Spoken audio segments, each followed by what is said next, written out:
What's going on, family? Peace, love, and happiness. Scott here. Welcome to my channel. Welcome if you're new. I'm sending you all peace, prosperity, abundance, joy. Everything that you truly desire is coming your way. So take it all, embrace it all, embody it all, because we are here on this earth to experience, to express, to have fun, to live, to feel anything that we truly want to feel, and to be our authentic selves. So do that. Do exactly that. But how's it going? I'm sending you all everything that you want. So today I want to talk about my experiences with depression, with addiction, with suicidal thoughts. First of all, I want to shout out, actually, my sunburn. I got it yesterday because the sun. I want to shout out the sun. First of all, you got to shout out, be grateful for the sun, because without the sun, we would not be living here, right? Because there's no life. The sun provides us with life. It provides us with beautiful sunny days and heats and beautiful views and life. It grows food, man. I want my food to be sun-kissed, baby. You know what I mean? You know what I'm feeling? So anyways, that was a shout out to the sun. We love you. We love you, son. So I want to talk about depression, and I don't even know where to start when it comes to talking about my experiences and journeys with depression, because it's been long. But I'll just kind of hop in from when I was a child, when I came out of the womb. So for me, it was when I was when I first started high school. I didn't even know I was depressed, but I knew that I didn't belong. I felt so isolated, even though I'd hang out with 4 or 5 friends after school, or go to the coffee shop, Tim Hortons out here in Canada, whatever it was, hanging out with friends, and then go chill at friends' houses and whatever. It's they have a crush on that girl, and whatever, and you'd all hang out in groups, that kind of shit, right? The high school thing. So whenever I would do that thing, I'd always feel isolated. I'd be socially anxious. I'd be even my friends would be like, "Are you depressed, Scott?" And I'm like, "No, I'm just observing." But I was mostly I was analyzing everything. I was anxious. I was depressed. I was no, none of these people even like me. None of them want to be here. They would pick on me, and I'd take it so personally, everything personally, and it like a wound, man. And that's how it always was. It was I couldn't speak up for myself, so I just let it happen. And then when I burst at the end of every month or whatever it was, I go through these phases, and I'd be so suppressed and so built up, so I just fucking let it out at a certain time. If I had enough, and I'm like, "Oh, I'm done. And that's actually a story I'll tell when I get to it later in the video. That happened, that similar type of thing. But anyways, so yeah, I used to be super not speaking up for myself and just super isolated, even though I was always with people. I was lonely, but I was surrounded by people, right? And that's obviously a cliche, or a thing a lot of people say. It's yeah, you're gonna be lonely if you're with people that, even if you're surrounded by people, right? So it came to the point, high school, it was I just kind of suppressed it all. I surrendered. I was it's what it is, whatever. Hang out with people I don't really want to hang out with, just to be clingy and need that attention, and I'll try and date this girl, just to try and fit in, right? But I didn't fit in. I was an outcast, and I didn't even know I was an outcast. That's the part where it's shit, when you're an outcast and you don't know you're an outcast, it's hard, and you're trying to fit in everywhere, but you don't fit in. But you grew up with half the people, so you want to still fit. Yeah. We'll get to when I was 13, I was also on medication all throughout high school. So I was falling asleep in class because the side effects of the Abilify that I was taking for my Tourette's that I was diagnosed with when I was 13 didn't help. And obviously being on meds, I don't want to be on meds, and you get made fun of or whatever the case. Yeah, you have Tourette's, and it's yeah, I have Tourette's, I twitch, fuck, whatever, that kind of thing. No, it wasn't like that. It really wasn't like that. But anyways, so once high school finished, I was shit, I'm sad. I want to die, kind of thing. I'm sad. Nothing really has purpose. Nothing has meaning. So then I started taking I don't know what it was, but an antidepressant after high school. And obviously doctors just pump you shit. They don't ask you about your diet, your nutrition, your exercise, your mental state, whatever. They'll just pump you with it, right? Even just my family doctor that knows me, they don't give a shit, really.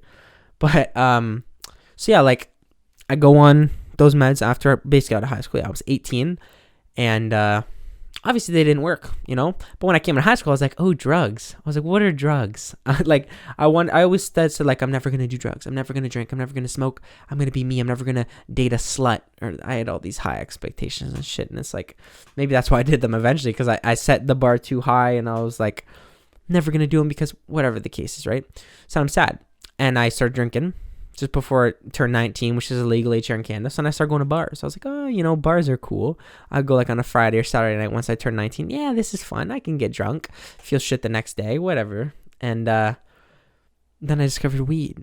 And I was like, shit. I was like, yo, weed's pretty cool too. I was like, but it was always an escape, right? It's not even an escape.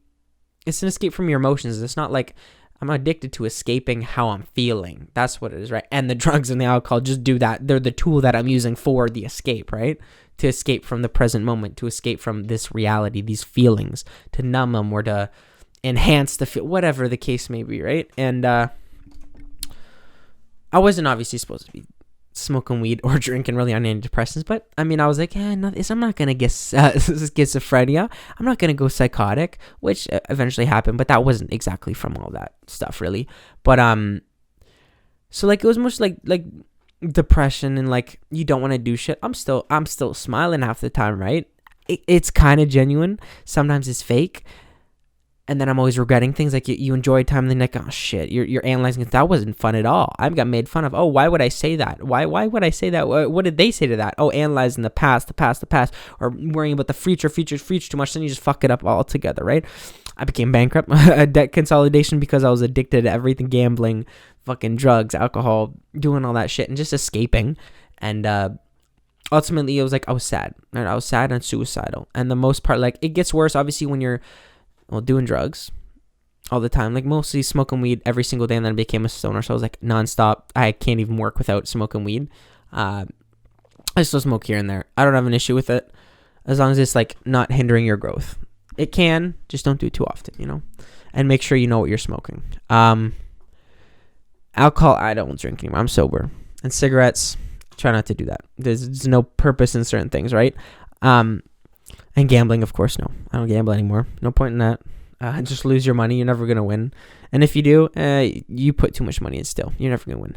Don't do it. Unless you're just fun and you're not addicted, just don't do it. It's not worth it. It's low frequency. It's not my thing, right? And when you're listening to sad music too, you know, like it's good music. It's people expressing their feelings. But even if it's mainstream, like I was listening to like Lil Peep, XXX, Juice WRLD, mostly mainstream, like, but sad, all type of sad and gangster shit. It's like, yeah, we popping pills, we do it for the thrills, you know, we snorting cocaine and lines and shit and popping lean, whatever the fuck it is, right? And I did all that stuff, you know. I stole cough syrup and fucking put it in Sprite just to try and get a new high, and that's why don't get into drugs, right? You're always looking for that new high and that escape. So yeah, it's like I'm all over the place in this video, but it's came to the point where I was feeding off that depression. Like the depression fed more depression and more sadness, more suicidal thoughts, and I was like, I might as well die. But I didn't want to. You know, it's like I didn't want to die. I just didn't want to live in this world, in this reality, right? And when it came to like leaving the bar after, it's like, I didn't pick up a girl, I didn't have fun, whatever. So I always walk by a bridge because that's the way home, whatever, from anywhere, basically downtown. Because I live in like the south end of the city, so you have to walk by bridges, of course, right?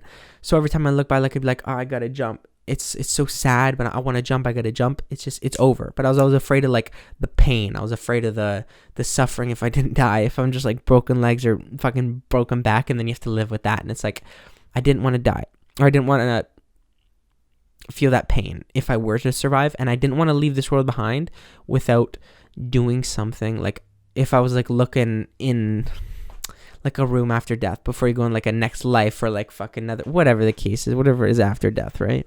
I don't know. It's a mystery, but I know it's something. There's something. And it's not nothing in the ground, right? So I was like, but if there was, it's like, well, if I'm looking back at this life and I'm like, well, what did I really accomplish? It's like, I killed myself, you know, and it's like, I mean, I can speak of it because I wanted to, right? It's like I wanted to do it for like 3-4 years straight. Just die. But then you don't think, it's not like thinking about it all the time. It's after the fact. If you're hanging with a girl, you're not thinking about it. But then after, if like you get rejected or you don't get, you're like, yeah, I want to die. And it's like, it feeds it, right? You feed it. It's like, I'm sad. I'm accepting that I'm sad. I'm a victim. I can't create my own life, right? I'm fucked up, whatever the case is. And the alcohol, the drugs, the people I was with, they didn't help, obviously. I mean, yes, there's good people with good intentions, but they don't want to help you when they have their own shit to deal with too, for the most part, right? So it's just about like not feeding that depression either, right? And the more you focus on what you don't want, the more it's going to create what you don't want because you're focusing on it. So I was focusing on being sad and depressing, and I'm like, I accepted that. I became depressed, the embodiment of depression. I was like, I was a depressed person. That's what I was. That was my identity, was a depressed, suicidal, sad guy. I remember even like there's so many stories I can bring up. Like, this is kind of what made me resent cops for a little bit. Like, I was suicidal. I had a pocket knife, and my mom's like, we need to get you help, whatever. So one day she goes out to the front, and she was acting mysterious and a little suspicious. So I'm gonna go up front for a minute. I was like, shit, she's calling the cops. She called, so I go up front just to walk. There was like fucking 20 cop cars out there, and they always send so many cops just because I had a little pocket knife and I was suicidal. But this is the part, like, I was like, shit. I was like, I don't want to deal with cops, like, even if I am getting help. And then I end up running because I'm fucking, there's 20 cops. I'm scared as shit. I'm suicidal. I ran. So then as I ran, they obviously start chasing me. So I could have escaped, honestly, if I really wanted to, but I was like, yeah, you know what? I give up. I'll get help. And I made it like maybe like 400 feet out of my complex or whatever. And then I look back and I'm like, oh, fuck yeah, I'll give up. So I put my hands up. And cops, they have the power trip. For most of the part, they think they're helping you, or they think it's about themselves in general. It's like, I showed you my hands. I don't have a knife in it. You can come talk to me, whatever. No, they'll tackle you. That's what I resented about cops. They'll tackle you. They'll throw you to the ground. I'm pretty sure they punched my back a few times. And I wasn't struggling. I'm stiff. I'm a big guy. I mean, it wasn't as big then, but still. And then they broke my glasses on the fall. And they left them around. I don't even know if they noticed. I had to go get them the next day when I came to the hospital, when I was still suicidal, and they did shit in the hospital. But the cops, yeah, tackle me, whatever, and then they cuff you up, whatever. They're like, what's in your pocket, blah, blah, blah, whatever. They take everything out of your pocket, just throw it on the ground, and they'll pick it up after, maybe. And they'll pick it by your hands when they're cuffed. They treat like shit for the most part. Cops are good, but there's also bad cops, or power trips cops, or like shit with no good intentions, and they think they let the power get to head. Exactly, a power trip, right? So when I got arrested that night, or taken in, whatever it was, then they took me to the hospital. But then when I got to the hospital, there was a cop that wasn't even there for that, and because he was mentioning like he was coming from a different call, and they treat, like, they talk about everybody like they're lesser than. It's like, no, you're a fucking human being too. It's like, we all have rights. Maybe you should protect our rights and freedoms like you're supposed to, and work for the people. I don't know, I'm just saying, right? With my experiences, cops aren't bad or good. Cops are cops, right? They can do good, they can do bad. Depends on the person, right? And how far they are from their soul. No, so he said, he's like, oh, you're an idiot for running. And it's like, bro, do you know why I'm here? It's like, I'm not charged. I like, it was voluntary, I guess, kind of, but like, it's like, I got tackled because I'm suicidal. And it's like, you don't even fucking know. That cop didn't even know. And then actually it's funny because like maybe a year or two later, when I had my psychosis last year, I saw that same cop, I swear, in the hospital. And because I was psychotic, I would say anything. I was like, hey, you're the cop that said that to me whenever I was suicidal. I was like, you don't know shit, or whatever. And I was like, but, I forgive you, whatever. And he's like, yeah, I don't remember that. But it's because they do it too much. The cops that think they're doing right by, it's like, oh yeah, you tackle him and beat him to the ground because he had a little pocket knife, whatever the case is, right? It's like, I don't know. I want to talk too much on that. But that's the one scenario. Another scenario is like, I used to walk down the street. It was around that same time. I would cut my fucking shirt. I have my pocket knife, and I'd be on the street smoking my cigarettes, like a pack a night, just on a 3-hour walkout, just chain smoking, because that's what made me feel good, I guess. And I would cut my shirt up, cut my clothing up and shit in the middle of the street at like 3 a.m, whatever. But I even had good intentions. I used to walk by the Circle K at like every hour in the night for like a few hours for like a few months, I think, and just to make sure that the Circle K wasn't getting robbed, because it had been robbed recently. So I was making sure my boys worked there. Like, I knew one dude that worked there, and other people I just cared about. And it's like, I had good intentions. Even though I was suicidal, I didn't give a shit. I still cared about people. I didn't give a shit about myself for the most part, though, right? And I always want to get fights at bars and on the street and whatever the case is. But you have to start it. It's like, I still have the good intentions, kind of. But anyways, so when I got back to my house, I think then I cut my hair. A little bit, like, long shaggy hair. Not as long. Now I got a ponytail. It's been the dream hair. But yeah, so I had my pocket. I'd cut my hair. I started fucking cutting my hair, and then eventually I think I shaved it or got a haircut after. But it gets fucking dark, and sometimes these traumas and these PTSD type things that they last, right? It's like you're unaware of the effect of certain fucking past experiences, past traumatic experiences that you don't even know were fucking traumatic. That's the thing. It's like we're so like caught up in stimulation, whether it be like always on our phones, always listening to something and not sitting in silence. And I'm still working on that, but I sit in silence more, and I go into nature most days and connect and be silent, listen to the birds instead of being so stimulated by colors, pictures, sounds, people in the cities and shit like that. It's like, no, I need to have that balance and the moderation, because ultimately you don't like, you're far from yourself, really, if you're being so stimulated. And we don't even want to realize that we have been fucking traumatized by everything. And it's even though you know, yeah, maybe it was a traumatic experience, whatever. We need to deal through that shit if we want to heal through that shit. Like, because it'll ultimately affect how our unconscious patterns play out in our daily experiences, right?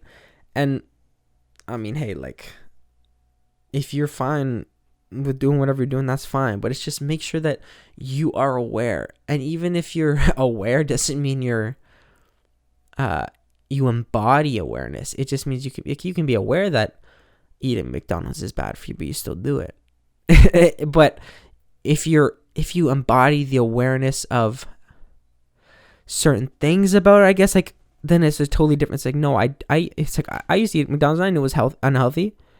But then when you're embody and inner knowing intuition type thing, it's like, no, it's really unhealthy. You stop it, you practice what you preach, kind of thing, right? But now I've gone a little off topic, but I just want to express myself. This helps me with my depression too, instead of suppressing emotions that ultimately will backfire in my life and create more hectic and chaotic experiences. Why not help in this way? And if somebody takes something from this video, if somebody even watches to this time, that's cool. I mean, I just want to talk at this point. I'm not trying to make money on YouTube. If it happens, it happens, you know? I'm just trying to express myself, share my experiences and journeys, because I didn't have anybody like that really when I was depressed or suicidal, right? I mean, I'm sure there's probably videos online of people's experiencing their stories, but now it's more like people will look up these things because they want to feel good, you know? They don't want to always be sad and depressed. I don't want to always be so fucking sad and depressed and addicted. And I'm like, even looking back at myself a year ago, it's like, I've grown so much. It's like, even if I still smoke a little bit of weed, even if I have cigarettes, I had a few yesterday, it relapsed, I guess, but it's like, I'm still so much better. It's like, I have a better mindset. I treat myself with respect and practice self-love. I don't even think I fucking heard of the term self-love, self-development, spirituality, for like anything before my psychosis last year. So it's like, I've been in such a different fucking place. I've done so much more than I think, and I'm doing better than I think. You're doing better than you think. And ultimately it comes down to, how happy are you? How are you letting love guide you and your heart take you where you need to go and where you really want to go and what you truly desire? Like, if you're working a job that you want to be at, you know, like, do it, as long as you're consciously doing the shit and not letting it run you, and you're taking control of your life and not like sitting in the passenger seat of your life, right? It's like, you just ultimately take control of your life, and it will pass. This too shall pass, you know? It's life, right? And as long as you're there, you're aware, and you care about yourself and of other people, and you don't impose on anybody's free will or your own even, then you're good. You know, just we need more compassion. We need more empathy. And no, we don't need to be like a snowflake. Like, yes, people, there's oversensitive people out there. Yeah. And it's like, I mean, yeah, people can get offended by certain things and whatever, but ultimately maybe we need that to realize that we don't need everything that's out in the mainstream. Like I said, we don't need to be always so stimulated, because that causes depression. Social media causes depression because it's like, I want to look like that. I want to have that car. I want to be that famous and whatever. And that was me. I was trying to fucking chase fame, even though I was shit at rapping for the most part. I couldn't sing, whatever it was. And it's like, I wanted to be something like that, just mostly to impress people, right? And it's like, but I don't even want to impress myself. I'm trying to impress other people, and I don't give a shit what they think now, for the most part, right? It's like, I'm always working on myself now. I've done more work on myself the past year than I have my fucking life.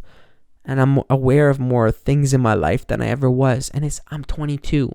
I'm almost 23. June 13th. I had a lucky 13 on my neck. Is luck real though? Who knows? But like I'm just saying, like, always think, right? And don't just go straight into pharmaceuticals either. I wouldn't. That's not a good idea. Because if you do research on them, they're pushed by the Rockefellers and the Rothschilds or whatever. And they're toxic. I don't know.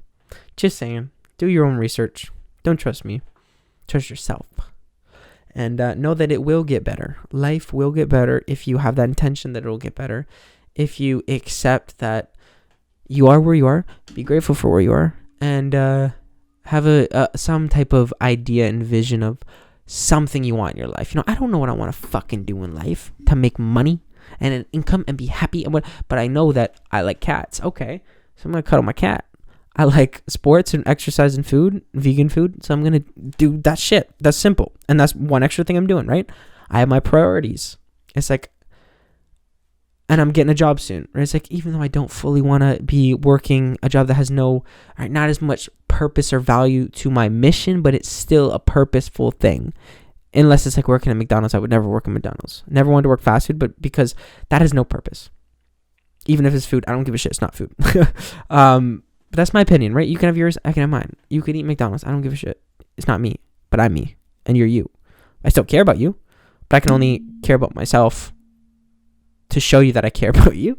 Anyways, just hold that faith that something will get better, and do what you love, and it'll work out, right? Even if you have to do things you prefer not to do. I mean, try and find other things you can do that you'd like to do, but sometimes you have to make those sacrifices and keep moving forward. Keep some type of momentum. And it's like, I want a motorcycle this year.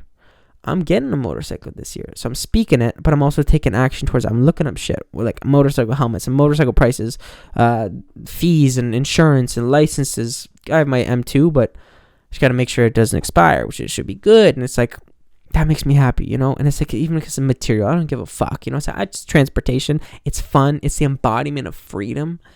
And ultimately, I don't need much. I'm trying to live minimally. I'd rather be a minimalist. Like, I want to move out in a fucking RV or a van, as long as I can put a motorcycle hitch trailer thing on the back, like those bike things. And I saw them. They're not too expensive, like $400. You put a motorcycle on the back. And then I got what I want. My motorcycle. My cat's living with me in RV. Shop off at local farmers markets everywhere I go across my province, the country, the world. I don't know. But I'm just saying, do what makes you happy. Live your life. You know what you want. And if you don't, find out what you want. You got to try shit, right? Anyways, family, thank you so much for tuning in. It is greatly appreciated. If you like the video, if you want to subscribe, and if you want to comment, love you to hear down below in the comment section. Thank you so much once again. I'm sending you all peace, love, and happiness. I'm Scott Vlad. I'm out of here. Peace.